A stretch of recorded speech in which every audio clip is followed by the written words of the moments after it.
Hi, I'm Nick. And I'm Mel.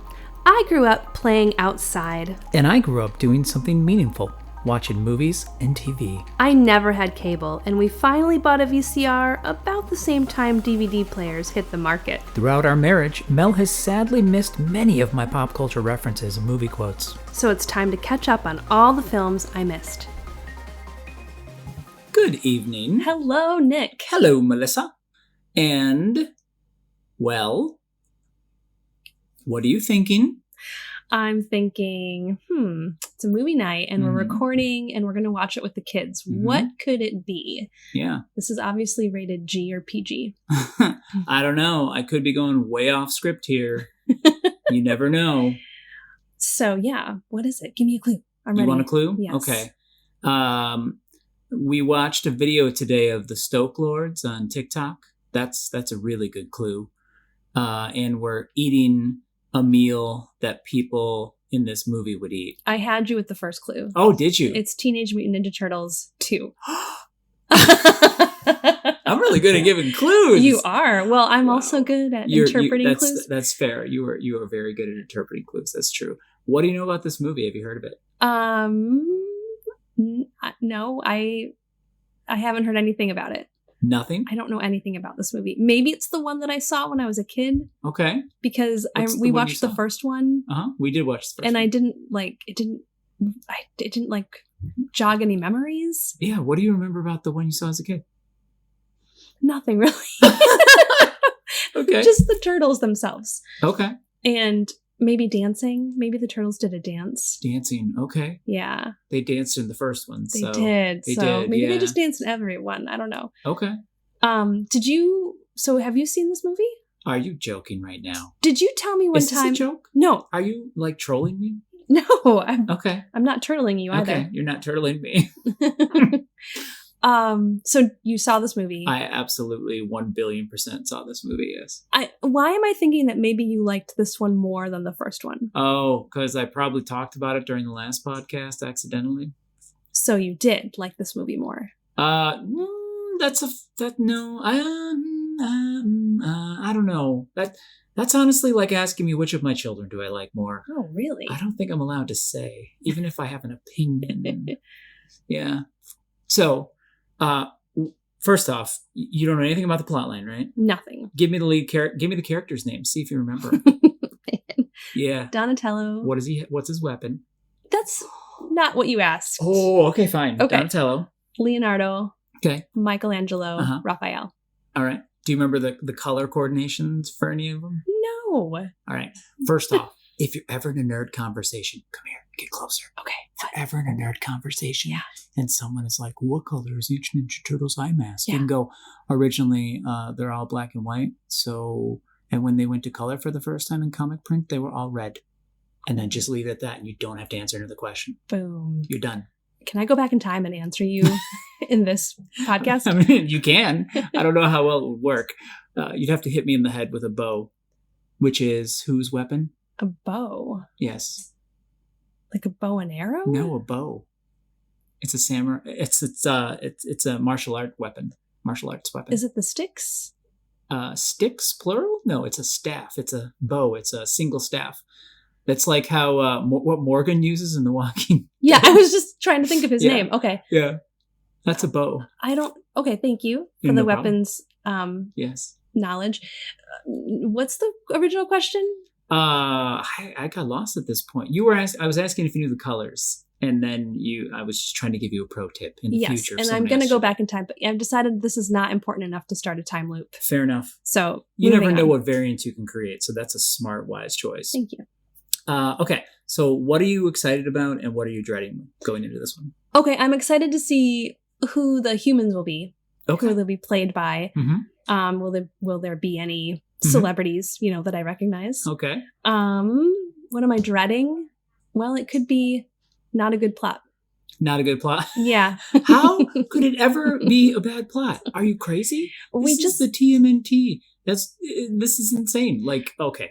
Yeah. Keep going. Defend yourself. Sorry. Well, also, we just watched Howard the Duck. Fair. And this is very similar. This is like... Yes. Yeah. A lot of like animatronics. obstructions between you and the actors. Yeah. And it can fall flat really easily. That's fair. So I'll be looking to see how that's handled. Ducks are flat-footed. He Are says turtles? with horror in his eyes. It depends on the turtle, I think. Yeah. The tortoise is flat-footed, but that's a whole nother thing. Okay. All right. So, any other turtle questions you have before we dive in? No, I'm ready to dive in. All right. Well, we can after you give me the movie poster and the tagline for this film. Okay, so it's a silhouette of the 4 turtles, like standing on like a high building overlooking New York. Okay. And it says something like, what? I want to say like take 2, but I want it to be like takeout because for pizza. Oh. Like I want to do like a pun there, Okay. sort of. I don't know. This time we deliver. Yes! Yes! That is it. This All time right. we deliver. I All love right. it. Well, let's go check it out. All right. Cowabunga! Cowabunga!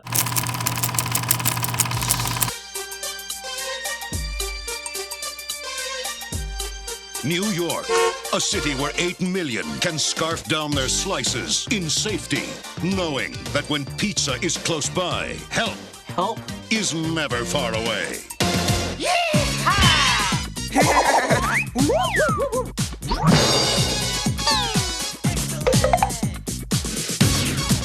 Any luck finding a new place to live yet? Well, in this market, it's actually very difficult to find good subterranean housing. You'd think even an idiot could find a place down here. But no! Wow! And I thought all the really good dungeons were in Europe. The past returns, my son. Hey guys, look! That's the canister that had the ooze. That transformed us all. Yes. Well, you're the last one, aren't you? Uh-oh! Oh, some animals are knocking down the telephone poles. Let them get their own cab. The next fight will be freak against freak. Take the ugly one! No, you take the ugly one! Which one's the ugly one? Ninja, rap! Huh? Ninja, rap! Go, go, go, go! Go, ninja, go, ninja, go! Go, ninja, go, ninja, go! Go, ninja, go! Go long! Turtle in the open! Surf's up, dude! Ninja, ninja, rap! Ninja, ninja, rap! Ninja, rock and roll! Teenage Mutant Ninja Turtles 2. Cowabunga! The Secret of the Ooze. Don't forget, we're turtles! Go ninja, go ninja, go! Go ninja, go ninja, go! I feel like that song's gonna haunt my dreams, happy and nightmares, for weeks to come, because literally the last 15 minutes of the movie is just a loop of Vanilla Ice doing that while there's fighting going on. I didn't even notice. I was like, it just kind of goes into the background. You were too into it. I was in the zone. You were in the zone. That Wow. was fun. That was fun. I have a storm of emotions after watching that movie. A storm. I'm picturing you as a glass of Guinness just poured, and it's all Yes. turbulent. And so what's the storm? The storm is, I don't think I've watched that movie since I was probably in my teens. Okay. Right? So this is my first watch through of it as an adult. Yeah. Probably, I have to imagine. Excuse me. And it was made for children, Melissa. The movie was made for children. So watching it as an adult, I remember loving this movie so much. And I was like the perfect age for it. I think it was like 11 when it came out, which is like prime time age for this movie. Yeah. And I verified with our children. They all loved it too. Oh, yeah. Doesn't hold up as an adult, though. I was lamenting and missing the original. The original holds up way better than this, in my opinion. I enjoyed this one more than the first one. Really? Why? I'm trying to figure that out. I think part of it is, and this is going to sound old person-y, but the first movie is really dark. That's what I like about it. Without lighting. Not like the story is dark. Well, the story is darker, I think. But True, yeah. Yeah. But this one I felt was like, it was just easier to watch. Like the animatronics were better. Mm-hmm. They had a bigger budget, so they could actually like put smaller animatronics in the heads. Yeah. It just, I don't know. The other one with I don't know how to explain it, but this one just kind of like gelled better for me. Okay. Yeah, this one's budget, the original budget was like $13.5 million for part 1, and this one had a $25 million budget. Cha-ching! Yeah. So the crazy part is how fast they made it too. Literally like March of 1990, Ninja Turtles comes out, explodes, right? Mm-hmm. Turtle mania everywhere. And then March of 91 is when the next one came out. Wow. Like, that is fast. That's wow. crazy fast. Now, it didn't make as much money as the original, but it still made, it more than tripled the amount of money that it cost to make it. So, also the second one, I'm realizing, had Vanilla Ice. Yeah. And maybe that's why I like it better. I don't know. It awoke that love you had of Vanilla Ice that a lot of people had in the 90s. Yeah, it's so weird. I loved that one song of his. Mm-hmm. And like our cheerleading team even did a dance routine to it, of course. Yeah. But I didn't like buy his album or anything. So I don't even know any of his other stuff. And when I was watching him in this movie, I was like, well, his voice is pretty cool. I actually really like his voice. If you're out there listening, Vanilla Ice. I had a similar experience. That song, like the song we're mentioning, by the way, are you comfortable mentioning the song? I just want to make sure I'm not going to trigger you or anything. Yeah, I'm good. I'm good. Go on. Ice Ice Baby. I had a similar experience where we literally like did stage performances of it. And one of our groups like was throwing ice onto the stage when we were saying Ice Ice Baby. The 90s. Did you know anyone who shaved his eyebrows like Vanilla Ice? Because I sure did. You shaved your eyebrows? No. Like I knew someone who did that. I was like, you did? Not the eyebrows, no, but there was a lot of like hair design drawing drama in my family. Like one of my cousins got an Air Jordan stenciled into the back of his head, and my brother really wanted it. And mom was like, no way you're doing that. So there was this huge drama, and there was some compromise that I don't remember. But that was when hair art was like first kind of creeping into culture, I think. Mm-hmm. At least shaving in different designs and such. Oh, hilarious. Yeah. Oh, the 90s. Oh, the 90s. Okay, so... We should probably give a quick summary of the movie, yeah? Okay, yeah. Just too excited about Go Ninja, Go Ninja. Well, so this movie picks up right where the last one left off, like literally. Literally, yeah. They're like, Shredder is buried in the garbage. In the dump, In the dump, he got dumped. Yeah. Who hasn't been, right? Right, I know. Yeah. Man, makes you feel sorry for the guy. Poor Shredder. But he lives. His hand comes out. He's alive. No, he's the head of the foot. Oh my gosh. Sorry, keep going. Why don't you go take it from there? No, please. Backseat driver. I am. What are you talking about? I never do that. Yeah. So I don't know. I'm lost. I was just making a pun because his hand literally rises from the rubble, and I was just making a pun about him being the leader of the Foot Clan. So he's not defeated. He's actually still alive, and he's out to seek revenge. Sorry, I was talking about a foot pun, then you said defeated. Oh my gosh. I'm done. Keep going. Okay. Probably done. Yeah. The turtles, they're living with April, and it's kind of getting out of hand. They're not the easiest roommates to live with, so they have to get their own place. But they're also really curious, where do they come from and what's going on? And April just happens to be doing the story on this chemical company that is shutting down. TGI Fridays. TGI Fridays. TGRI, yeah. Where Tom Cruise is actually mixing cocktails. Yes, cocktails chemicals. And dreams. So, he's where we at. So they really want to know their origin story. And April just happens to be doing a story on like this place. And they're like, Shredder, of course, sees the connection. He's like, I think this might be it. And they find out it was that chemical. And there's only one vial of it left, like this tube, kind of like a pneumatic tube that you would like, if you worked in New York in the 1920s, you would use it to send mail from one part of your building to another. Yes. They find out there's some of it left. And Shredder also finds out. So he tries to get there first. And there's like the showdown, but Shredder gets it. And he grabs the scientist too. And then he like uses him to make more mutants. Correct. Yeah.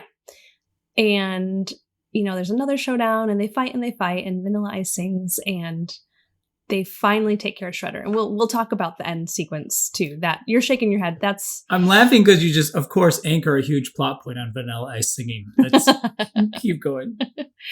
Well, okay. So when we were watching it, I knew, you know, Shredder's like making mutants. Yeah. And they're in this like cage or whatever. Yes. There's this box. Yes. And they're shaking it, and you know there's something in there. They're gonna come out. Something going on. It's Yeah. the big reveal, Mm-hmm. and I was like, oh, did he make Krang?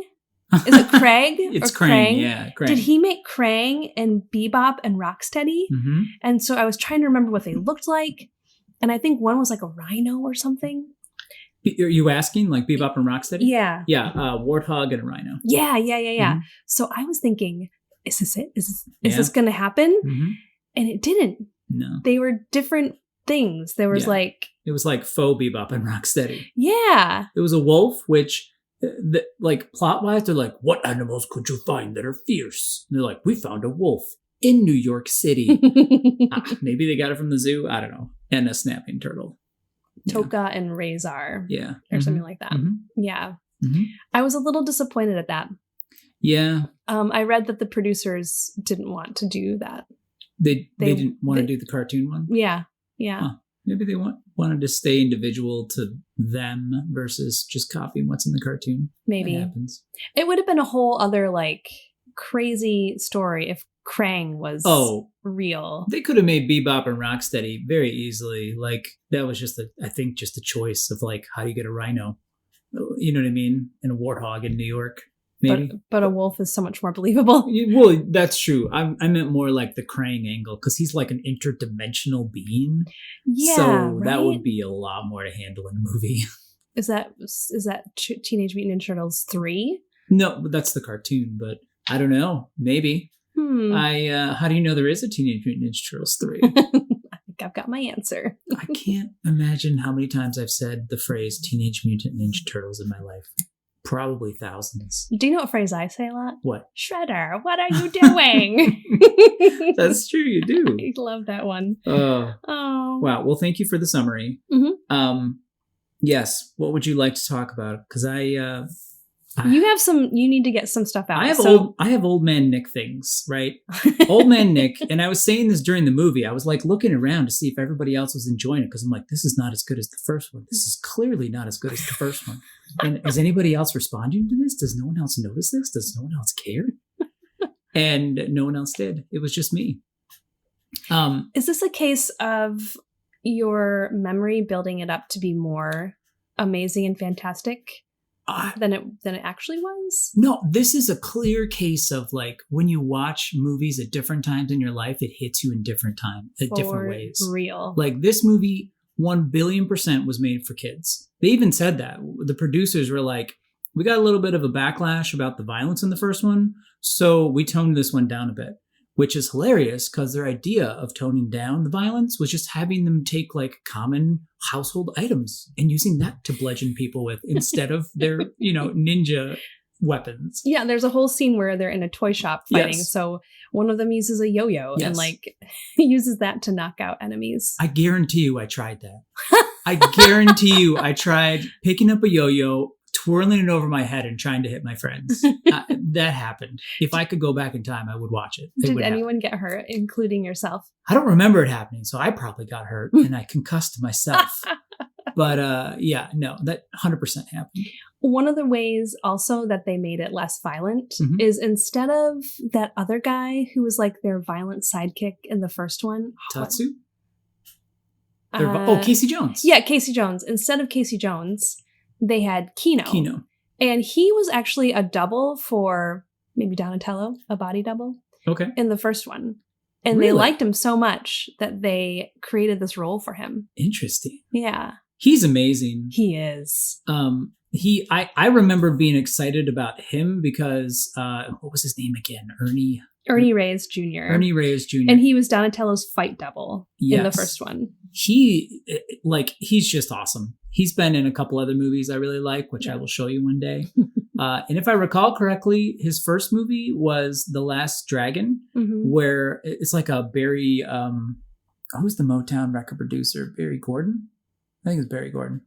Anyway, Barry Gordon presents The Last Dragon, which is an excellent movie. If you've never seen it, watch it. It is like amazing mixture of like blaxploitation film / kung fu / 80s goodness. It's just great.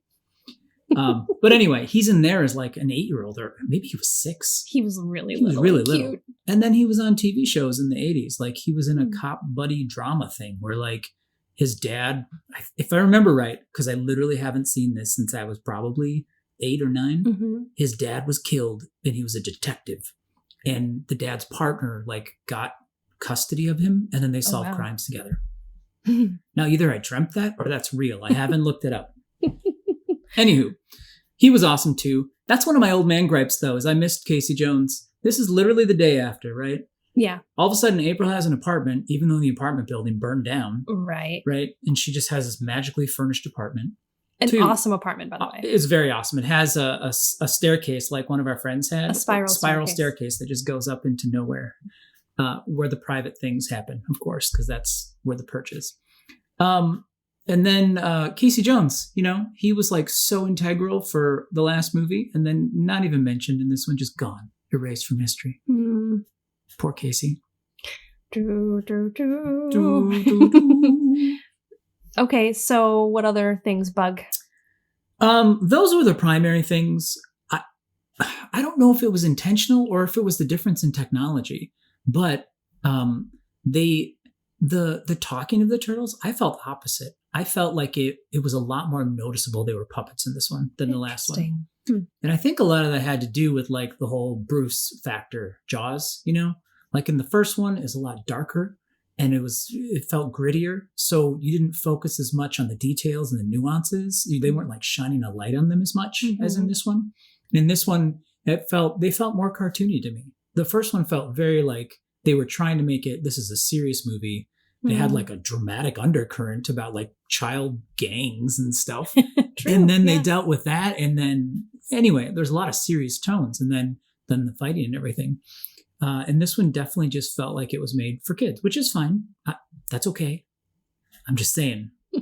I'm on team first one. So I feel like that's part of the reason why this is successful. In my mind, I was comparing it to Howard the Duck. And because we had just watched that. Yeah. And we were kind of asking those questions of like, why does one succeed and one doesn't? And I think part of the reason is because they knew this was a kids movie. Yeah. They made it for kids. And I'm an adult. You went into it with this expectation, I don't know, of like enjoying it as an adult, but I didn't. I went into it thinking I'm watching a kids movie. Oh yeah. Like I went into it like that slide on that playground. And I was like, oh, that was the best slide ever. And then I go down it as in my 40s. I'm like, that hurt. Why did I do that? I actually did show this one to give you I wanted to give you a freshened palette for animatronic fun movies after Howard the Duck. Speaking of animatronics, the other reason why I think I like this movie so much is because the very first thing you see is In Memory of Jim Henson. Yeah. Whenever I see that, it makes me sad and happy at the same time because I love Jim Henson. I miss him. Yeah. And then also I'm like, oh, but this movie was made by people who feel the same way. These are my people. Yeah. And I'm watching a movie that they made and they loved him as much as I did. So yeah, I don't know. I always have like all these emotions when I see that. I know. Jim Henson's awesome. And the Henson Company, just in general, it's really cool how they continue the legacy and all the cool stuff they do. It's such a fun, I really like practical effects. Like, especially when I watch older movies, like it just feels so much, I don't know, more present than grounded. A lot of, grounded than digital. Digital's great for certain things. I feel like it's a tool, but it shouldn't be the tool you use all the time is kind of my stance, I think. I love practical effects. Think about, like, we were talking about this earlier about how many people it took to make one turtle. Yeah. Like, it was 3 people. There's a body actor, And then there's like someone doing all the animatronics Yep. Of the face. And then there's someone else doing the voice that comes in later. Yeah. And they have to like confer and just imagine doing that and all the work that it took to make it happen. It's like when you see a Disney movie or an animated movie and they'll be like, this is the character. And then it lists the 4 or 5 or sometimes 30 people who worked on the scenes for that character, you know? Yeah. It's like this team sport. Do you know who the voice of Shredder was? That was what I was going to surprise you with. This guy. Yes. Yes, the scientist from Lost. Yes. Yeah, he's the founder of, I couldn't remember the name of the organization. I was blanking on it. What's the name of the organization in Lost? Like the clandestine one where they were hippy dippy? I don't remember. It starts with an O or something.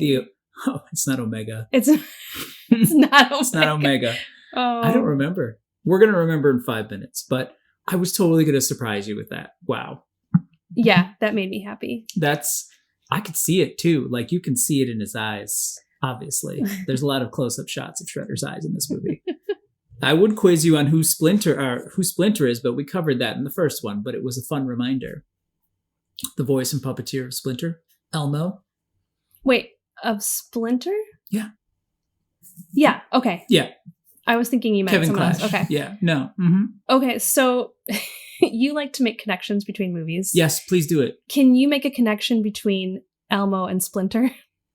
Sesame Street and Teenage Mutant Ninja Turtles? I mean, any celeb. Yeah, Jim Henson. No, Done. I mean like, are they in the same universe? How are they connected in the same universe? Well, obviously, they're both in New York. Haha, that's right. Yeah, they're both in New York, Sesame Street. Yeah. Which leads the question, is Elmo a mutant? Oh, that's a great question. That could actually answer a lot about Sesame Street. Uh-huh. I think, actually, if you follow this thread even further. Okay, right, let's do it. I think there's animosity between Splinter and the Turtles and the Sesame Street crew. You want to know why? Why? One can live in the light and in everyday life because they're cuter.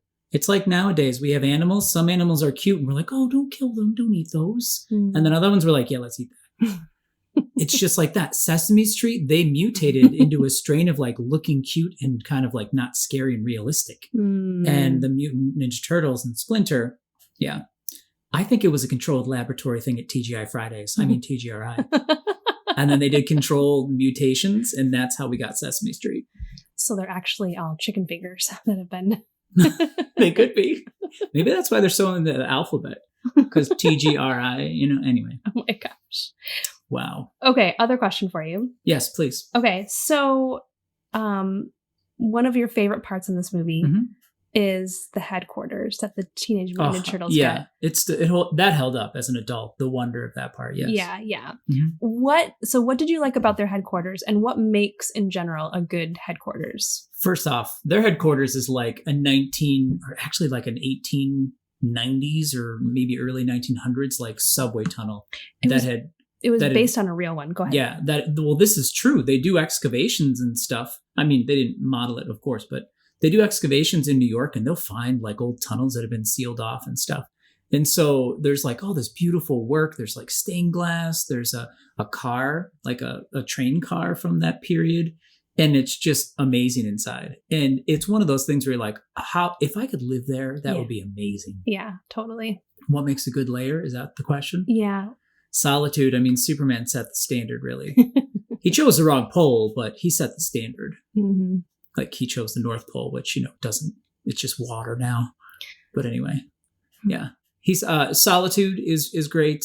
You also, the Ninja Turtles, the good thing about theirs is like convenience. Yes. Like they're hidden, but they also can like pop up and get pizza and stuff or go grocery shopping and be fine. Ready access to free utilities is also a bonus, which is what they got as well. Mm-hmm. Yeah. I mean, theirs also was comfortable. Oh, yeah. Like it had old chairs and it had an old car that had, I don't know, that just looked really comfortable and cozy. Yeah, it did. And you think about it, though, you have 4 teenagers and a rat who have nothing to do with their time but train in ninja skills, meditate, and decorate. So that feels like a t-shirt. It was based on the real life City Hall station. in New York. Yeah. Nice. Isn't that cool? Seriously, I've seen stories though about like when they found just different ones, and it's just such a cool. It gives me that Pompeii feel. Of course, not as old, but where you're just like, look at this slice in time, and you can really see what life was like. Walking into a time capsule. Exactly. Yeah. Yeah. Did you have a question? No, I wanted to share with you. I wanted to know if there were any lines in the movie that stood out to you, because there was one that just echoes in my mind. That was my next question. Okay. What was your favorite line? My favorite line in the movie is by the. I was really hoping I'd remember what the Lost organization's name is, but I still haven't. The Hydra? No, that's Marvel. Anyway, it's gonna bother you. I can tell. It's so bothering me. My favorite line is when Shredder is there, and. Shredder's logic in this movie is crazy. I think he had brain damage from the compactor, because he did not make a lot of good choices in this movie. No, he didn't. The first one, they establish him like starting a criminal organization, migrating to another country, starting another one, all this stuff. Anyway, my favorite line, when they come out, the mutants, the big mutants he just made, and then they go, "Mama, mama." Yes. And he says, "Dear babies, dear babies. Yeah, babies." That's my favorite line. And he just shouts it. His anger and disappointment is so evident. Yes. I just love that line. I forgot about that part. That's a good one. There were some crazy sets in this movie. Yes. Not even just the headquarters, but the whole like science lab where they took the ooze and there was like a whole fight there.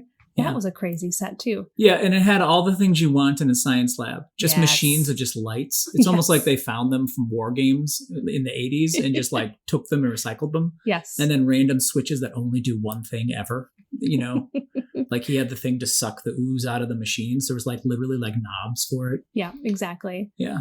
Not to mention like capsules and like containers all around. That ooze in general was one of those, like, you know how when I watch a movie, I count how many shots a person's doing, firing a gun, and I'm like, that's not realistic. Like, that's just a thing I can't help doing. Yeah. The ooze is like that in this movie. Yeah. It's like, it's a canister that's probably smaller than a liter of Coke, right? A 2 liter? It's smaller. Oh, yeah, definitely. 2 liters. And then they have multiple scenes where they're using the liquid from it. Yeah. One of them, they're like doing a controlled application of it to animals, and it just goes through 20 feet of tubing, right? And then another one is like, it touches Shredder and then it mutates his actual armor, which is going from organic mutation into like transmorphication. I don't know what the right word is for that, but alchemy. It's going into alchemy. It's just kind of crazy. It's a kid's movie, Nick. Calm down. Okay, Nick, I'll calm down. Okay, well, I have one. Yes, I have something that bothered me. Yeah. Which I don't usually have. You don't? This is a first, I think. The ending. The way they take care of Shredder is so lame. Oh, yeah. And I know it's because you could see, like, now that we know they wanted to be not violent, you can see how they were trying to kill him off without killing him off. Yeah. And it's just they're under this wharf or something. It's it's a pier. Yeah. And he gets big and his armor's big and he just gets so mad that he just like tears it down on top of himself. Yeah. And the turtles get out, but he doesn't. Yeah. And so this time he's really crushed, even though he's bigger and stronger than he was in the dump. Yeah. That was like really lame. You know, I'm just going to go ahead and say the reason he died is because the mutation had a problem and his heart gave out. It was too stressful for him. Let's go with that. That's probably more realistic. If that helps. Okay.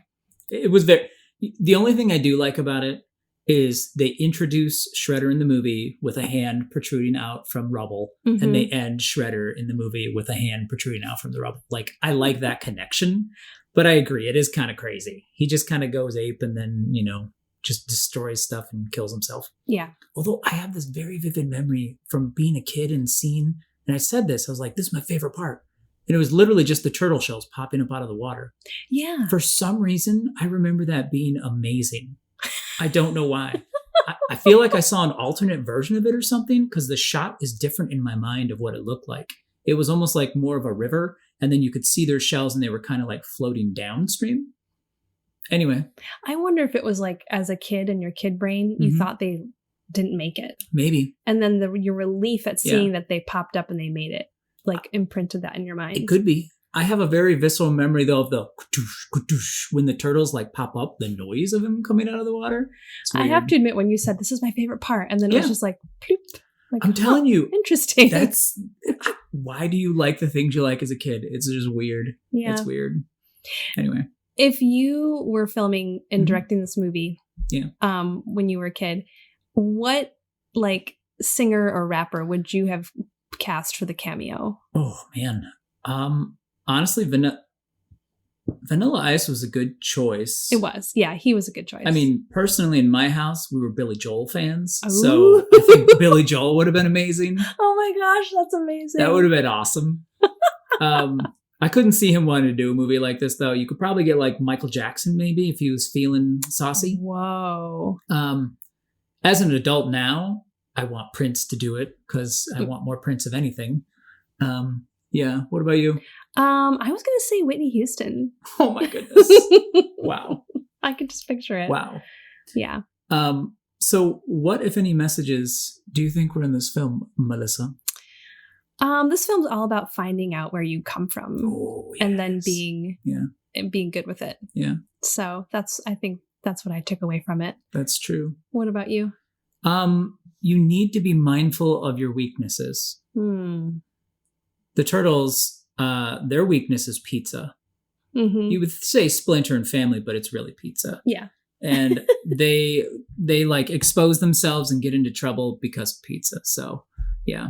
And Shredder's weakness was his revenge.